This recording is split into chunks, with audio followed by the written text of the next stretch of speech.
അപ്പൊ നമ്മൾ ഇന്നത്തെ പരിപാടി roasted chicken phenom. ഇത്ര അഹങ്കാരം പാടില്ല.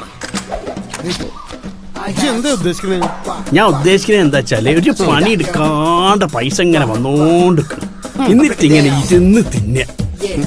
സത്യം പറയട്ടെ,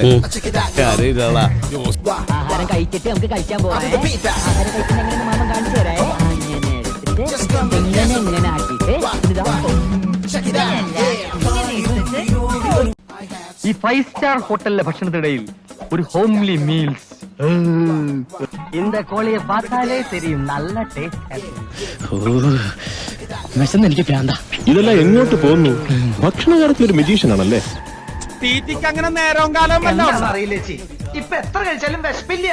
ആർത്തി കൂടിട്ടോ. ഈ പ്രായത്തിലുള്ള പിള്ളേരൊക്കെ നന്നായിട്ട് ആഹാരം കഴിക്കണം.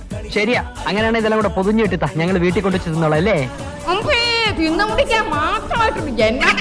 ജോലി ഉണ്ടാവുക എന്നുള്ളതല്ലേ പ്രധാനം. അതെന്തായാലും എന്താ ഉണ്ണുന്നത് ഒരു ജോലിയാ.